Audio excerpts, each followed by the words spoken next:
नाज़रीन, कुछ फैसले जो शायद चंद लम्हों में किए जाते हैं मगर उसके असरात बरसों तक कौमी बयानिए को जकड़े रखते हैं।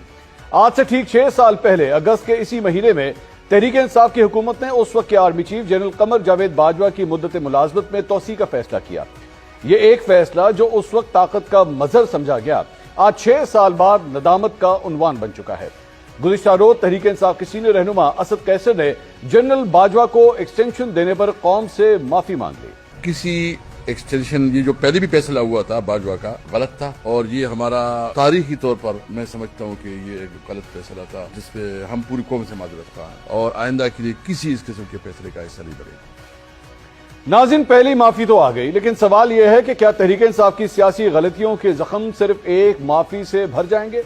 माजी के औराक को पलटा जाए तो 2013 के इंतखाबात में मुबैना धांधली के बाद तहरीक-ए-इंसाफ ने 35 पंक्चर का बयानिया बनाया, लेकिन इस इल्जाम के जब सबूत मांगे गए तो इमरान खान ने इसे महज एक सियासी बयान करार दे दिया। क्या इस पर भी कौम से माफी मांगी जाएगी? उसी रोज 2014 में तहरीक-ए-इंसाफ ने इस्लामाबाद के डी चौक में 126 दिन धरना देकर पूरे दारुल हुकूमत को मफलूज करके रख दिया। क्या इस पर भी कौम से माफी मांगी जाएगी? इसी धरने में इमरान खान ने कंटेनर पर खड़े होकर बिजली का बिल जला दिया और सिविल नाफरमानी की तहरीक का ऐलान किया। क्या इस पर भी कौम से माफी मांगी जाएगी?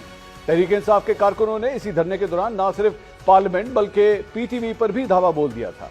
क्या इस पर भी कौम से माफी मांगी जाएगी? गुज़िश्ता हफ्ते एक टीवी प्रोग्राम में असद कैसर ने बरमला कहा कि 2018 में हुकूमत लेना एक गलत फैसला था, लेकिन वो हुकूमत किस तरह मिली थी?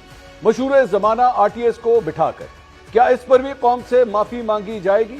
यही नहीं, तहरीक-ए-इंसाफ के दौरे हुकूमत में अपोजिशन रहनुमाओं को चुन चुन कर निशाना बनाया गया। आसिफ अली जरदारी, फरियाल तारपुर, शहबाज शरीफ, हमजा शहबाज, ख्वाजा आसिफ, साद रफीक, एहसन इकबाल, सबको जेल की सलाखों के पीछे धकेल दिया गया था। क्या इस पर भी कौम से माफी मांगी जाएगी? अपने दौरे हुकूमत में इमरान खान ने अमेरिका में खड़े होकर कहा कि वतन वापस जाकर नवाज शरीफ और मरियम नवाज की जेल से एसी उतरवाऊंगा। जाती अना की तस्कीन के लिए मुखालफिन को सियासी इंतकाम का निशाना बनाना क्या दुरुस्त अमल था? क्या इस पर भी कौम से माफी मांगी जाएगी? मुस्लिम लीग नून के सीनियर रहनुमा राना सनाउल्लाह पर मुनशियात का मुकदमा बनाकर उन्हें जेल में डाला गया। क्या इस पर भी कौम से माफी मांगी जाएगी? मरियम नवाज के सिंध के दौरे के दौरान उनके होटल के कमरे का दरवाजा रात के वक्त तोड़ा गया। बिलावल भुट्टो ने इस अमल का इल्जाम वफाकी हुकूमत पर लगाया, जिसके बाद उस वक्त के कराची के सेक्टर कमांडर को हटाया गया। क्या उस पर भी कौम से माफी मांगी जाएगी? कोट लखपत जेल में कैद नवाज शरीफ से मुलाकात के लिए आने वाली मरियम नवाज को वालिद के सामने गिरफ्तार कर लिया गया। क्या उस पर भी कौम से माफी मांगी जाएगी? इमरान खान के दौरे हुकूमत में सहाफियों को नौकरियों से फारिग करवाया गया, एंकर्स के प्रोग्राम्स बंद करवाए गए, सहाफियों को अगवा किया गया। क्या उस पर भी कौम से माफी मांगी जाएगी? इमरान खान के दौरे हुकूमत में एक वफाकी वजीर ने कौमी एयरलाइन के पायलट्स की डिग्रियों के हवाले से एक बयान दिया, जिसकी वजह से कौमी एयरलाइन को नाकाबिले इतलाफी नुकसान पहुंचा। क्या उस पर भी कौम से माफी मांगी जाएगी? इमरान खान वजारत उलमा से अलग होने के बाद अपने एक बयान में कह चुके हैं कि असेंबली से बजट पास करवाने के लिए एजेंसीज की मदद लेनी पड़ती थी। क्या उसको एक जमहूरी अमल कहा जा सकता है? क्या उस पर भी कौम से माफी मांगी जाएगी? अपनी वजारत उज़्मा के दौरान मेरे साथ एक इंटरव्यू में इमरान खान ने कहा कि मैं जो भी करता हूं, मैं जो भी टेलीफोन करता हूं, जो भी मुझसे राब्ता करता है, ISI और IB को पता होता है। अपने दौर में मुखालफिन की प्राइवेसी में मदाखलत को दुरुस्त कहा गया। क्या उस पर भी कौम से माफी मांगी जाएगी?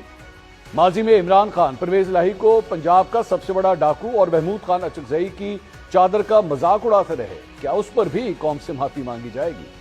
अभी कल की तो बात है जब दिसंबर 2024 में इमरान खान ने बैरून मुल्क पाकिस्तानियों से तरसीलाते ज़र पाकिस्तान ना भेजने की अपील की थी। इस अपील का असर तो उल्टा हुआ, लेकिन क्या उस पर भी कौम से माफी मांगी जाएगी? और अब 9 मई के मजीद 2 मुकदमात के फैसले, जिनमें शाह महमूद कुरैशी तो बरी हो गए, लेकिन यास्मीन राशिद, एजाज चौधरी, महमूद रशीद, उमर सरफराज शीमा, आलिया हमजा, सनम जावेद और आयशा भुट्टा को सजाएं सुनाई गई। क्या यह बेहतर ना होगा कि तहरीक-ए-इंसाफ अगर वाकई नदामत के सफर पर है तो 9 मई के वाकयात पर भी कौम से माफी मांग ले? और क्या माफी का यह सफर सिर्फ तहरीक-ए-इंसाफ तक महदूद रहेगा या बाकी सियासी जमातें भी अपनी अपनी कोताहियों का एतराफ करके आगे बढ़ने की जुर्रत करेंगी?